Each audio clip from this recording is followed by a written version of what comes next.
Hey guys, this is Hellbred, coming at you at the crack of the Frost DK overlords in Frost DK Discord, demanding that I bring guides to the world, because I have nothing better to do with my time, right? Alright, no, seriously though. Alright, so here we have, we're going to be talking about two builds here. Two birds with one stone. Obli Raw and IT Obli. Currently, Obli Raw is better than IT Obli, but IT, if that is your jam, seems to be close behind. So, therefore, you can go either if that's what you want. Well, these Shattering Strikes to a different build. Murderous Efficiency in 57 tier is the clear winner in this build. It's too much synergy with Obliteration. In the 3rd tier, Glacial Advance. Yeah, no. Ice Cap and Avalanche can be taken depending on the circumstance. I would use Ice Cap for one mob, maybe one extra ad, maybe even 2 extra ads. But if you're talking about a lot of ads, Avalanche might become better.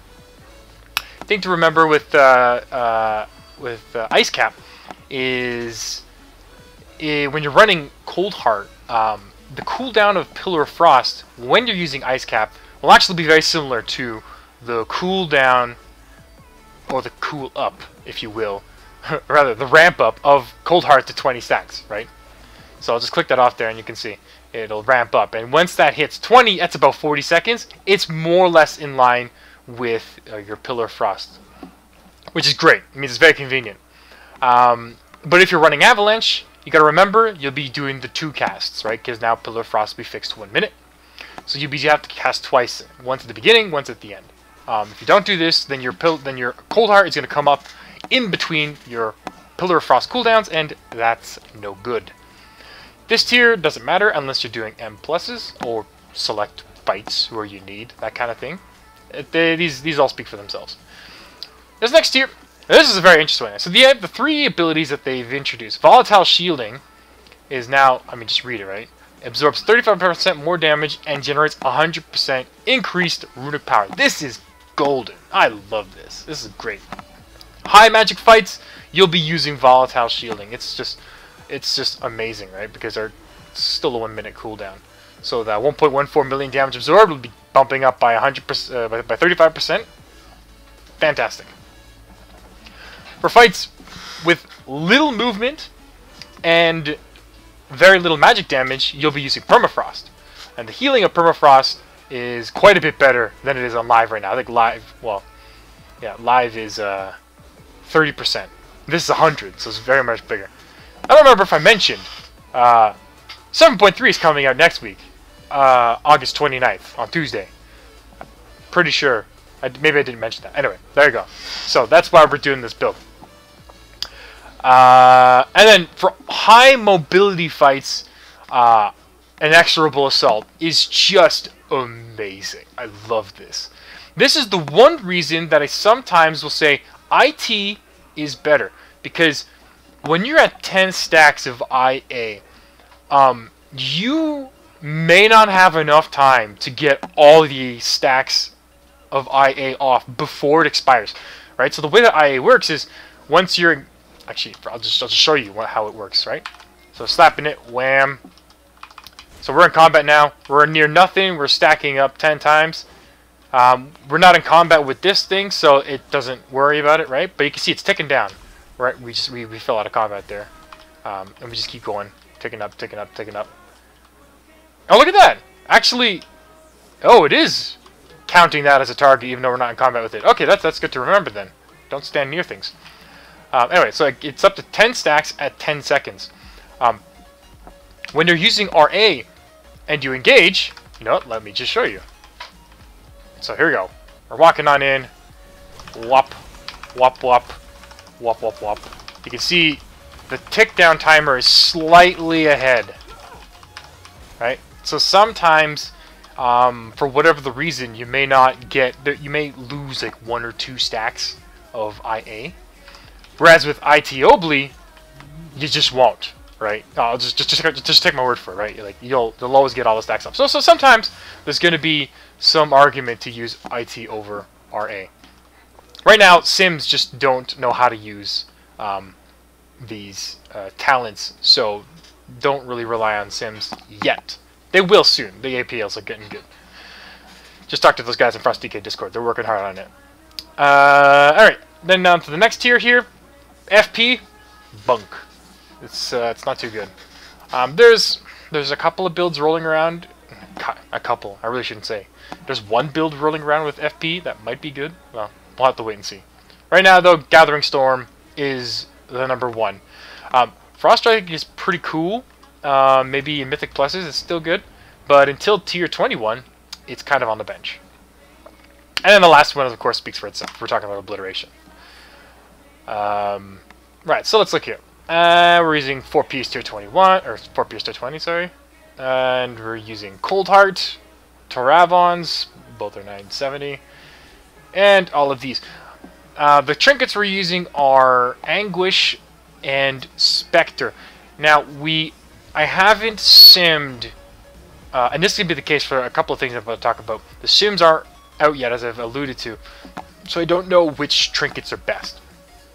I'll leave that for you to find out once sims are out, because anyway, it depends on yourself, right? I can show you all day, but it may not be true for you, right? Because we all have different gear. So you have these two, however, work for me. Now, again, for Relics, the sims aren't out yet, so I can't really tell you, but it's a pretty safe bet that Ambidexterity is going to be like #1, right? It's a pretty darn safe bet. And if it's not Ambidexterity, it'll be followed up by Cold as Ice, and nothing but the boots, and maybe even Blast Radius, right? So, like, those ones are going to be, like, it's definitely going to be something involving those. Front skin. And so what I'm using here is just, you know, stuff that I had when I transferred my character over. This is like the worst one, but, you know, 935, what can you do, right? And so for stat weights, same thing. I don't know the stat weights yet. Sims just aren't there. But I've opted for balanced approach. 7500 mastery, 8500 haste, 10k crit. Alright, but now let's get to it. So as we engage with Raw, it's kind of easy, right? We don't have to do much. We'll want to open up with Remorseless Winter because we're using GS, and then we're gonna try a couple of Oblis to see if we get a Rime proc, and then slap down Rime to get Frost Fever on the target. However, if our 2 casts of Obliterate do not give us a Rime, then you have to cast Howling Blast anyway. So just remember that you want to get your HB on there as soon as possible, because while the Frost Fever ticking isn't too much damage, it's lost damage if you don't have it on. So we also want to remember to wait until we get 5 stacks of Razor Ice before we drop Cold Heart. You do not want to drop Chains of Ice, Cold Heart before you get 5 stacks. It's just lost DPS. And if you have 5 stacks of RI, and then you see that you have either Concordance or Unholy Strength on, then you really want to drop that down there, because you want to, again, Concordance gives you strength, Unholy Strength gives you strength. So, you know, so this is great stuff, right? So you want to use your Cold Hearts during buff up time. The more buffs, the better. And of course, because we're going to pre-pot with Prolonged Power, that's also going to increase the damage of our Chains of Ice. Same speaks true for Sinjagosa's Fury. You want to really use Sinjagosa's Fury, just like Chains of Ice, aka Cold Heart, when you have the buffs on. It's really important. You think it's like, oh, you know, I can just throw that around, whatever. Like, no, I'm telling you, it's very important. Use them when you have the buffs on. Okay, I think I've hammered it in now. Another thing that we're going to try and do is use Pillar of Frost at the same time as our Obliterate. It's pretty important to line these up, otherwise it's just a damage loss. And then Emerald Wound Weapon. I don't know where Emerald came from. Empowered Rune Weapon. We want to just save it until you run dry. When you're out of runes and you're out of RP, then you drop ERW. It's basically a keep going button. We don't want to drop it too soon, because if you run out of resources and you have no ERW, oh, I'm telling you, it sucks. seconds feel like minutes. It is terrible. If you're using Spectre of Betrayal, I literally bind Spectre of Betrayal to the same button as Pillar of Frost. And in the random circumstance that I'm holding Pillar and I want to use Spectre, then I'll just click it. But otherwise, I just bind them to the same button. And that's what you see there as burn. It's just me binding those two to the same button. And that's it. Alright, so let's hop to it. And we'll talk about IT a little bit after. So if you're more interested in IT than raw, then just jump ahead in the video. Where at the end of this raw attempt, I'll do a little bit with IT to show you how that works. But without further ado, let's get going. So there we go, bam, engaged. We got our rhyme straight there, wham wham, 5 stacks RI, whop. We have all of our stacks there, wham, throwing that down there. A little bit of a delay because I'm talking while doing this. And there we go, we want to throw down Obliteration before Pillar Frost wears off. There's a crazy delay right now in PTR, and I'm feeling like crazy. What you want to do is, if at all possible, you also want to throw down your Remorseless Winter right before you use Obliteration, so that you get all of that up. This time it just didn't work because of like the whole lineup with the procs and whatever. Oh, that's fine. Whatever. That is what it is. So there we go. We have that up. We're throwing it down immediately because we have Concordance buff on, so that's good. Solid, solid. Here we are. We're running dry. We're just gonna use ERW there. You may have noticed that I threw down Howling Blast right before I clicked ERW.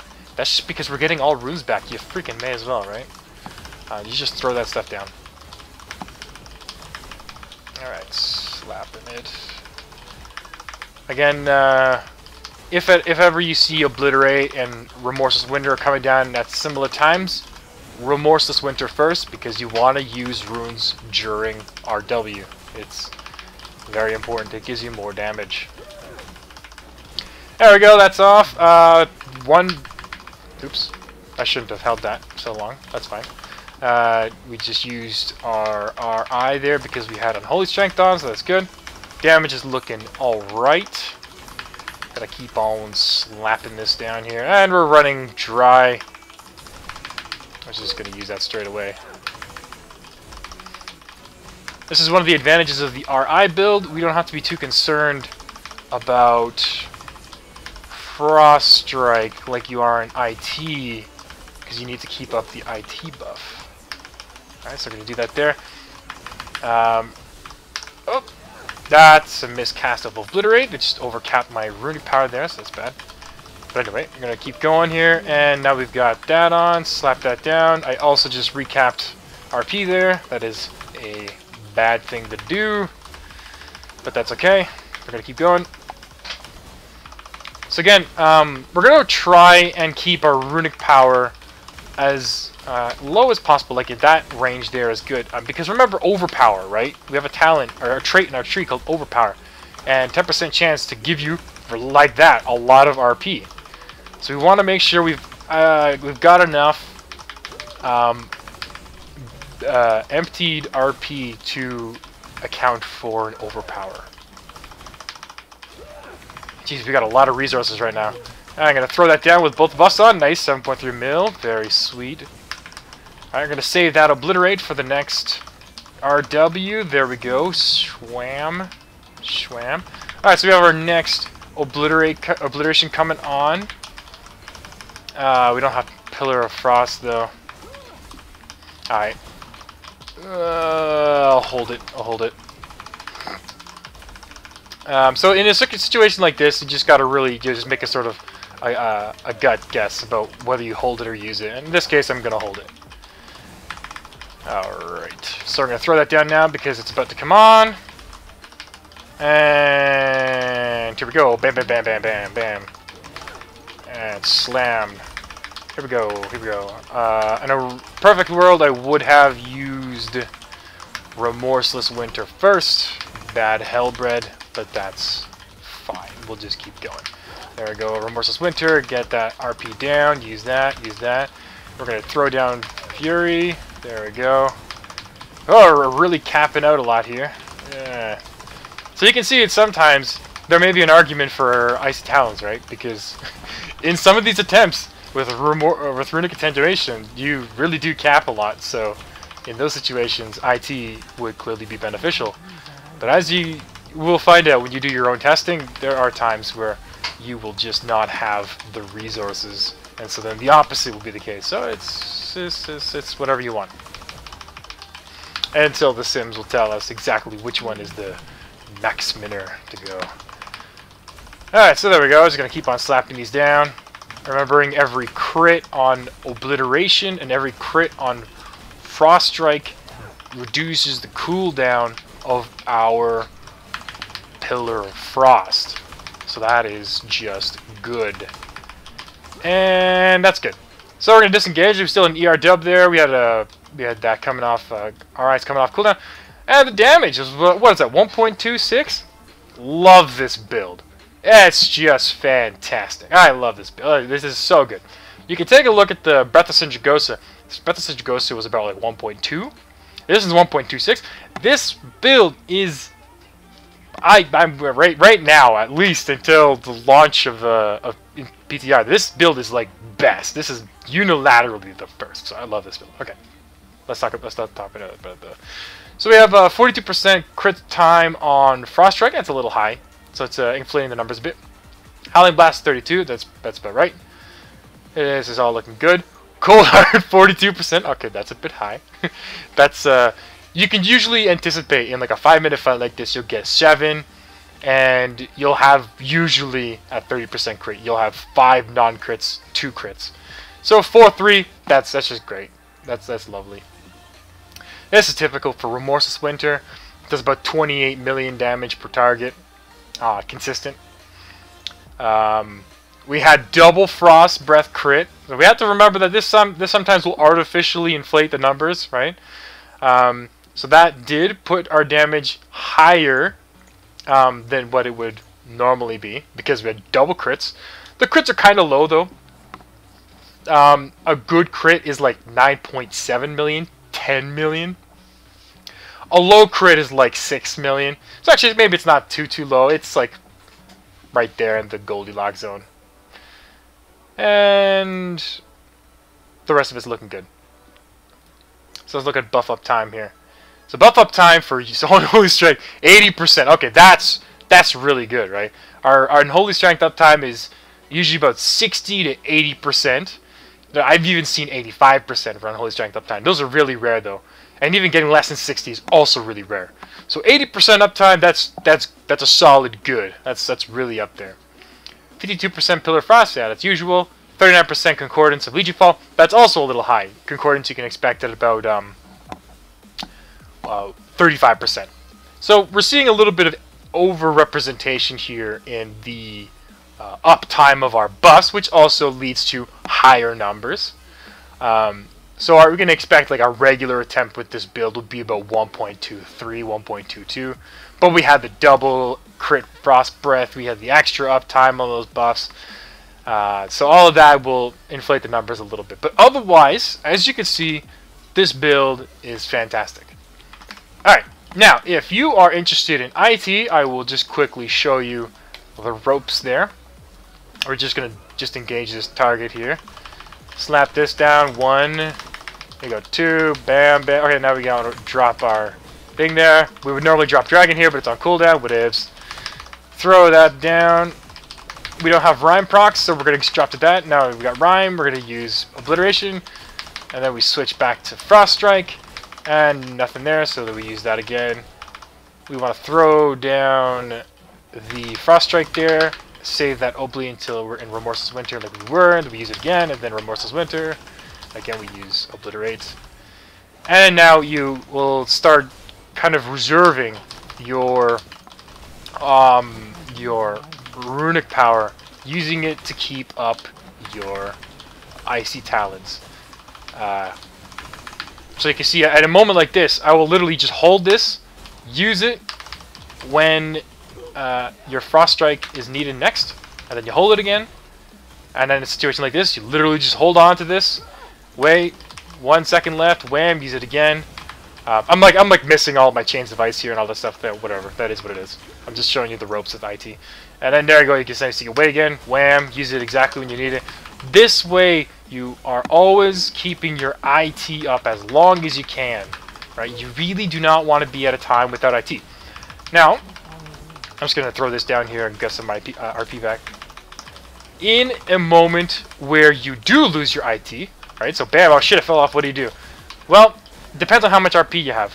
In a situation like this, I'll just stick it at 2, wait, get it on, bring it up to 3 again, right? Because it all has the same cooldown. If you have a lot of RP, just slap down Frost Strike, get to 3 stacks again. If you don't, then just go normally. You'll just remain calm, click it up again, 1 stack at a time. The last thing you want to do is leave yourself at 0 RP, and if you got yourself up to 2 stacks and you're at 0 RP, well then you're going to just drop down to nothing again because you ran out of resources, right? So you really want to avoid dropping IT. Alright, well that's about it. This is the Obliteration builds. Like I said, love Obli Raw. Amazing stuff. When sims are out, use it. Look at this for yourself. Next week we get 7.3. Hype for that. And if IT is your thing, have at it. Otherwise, this is Hellbred coming at you with another guide, and take it easy.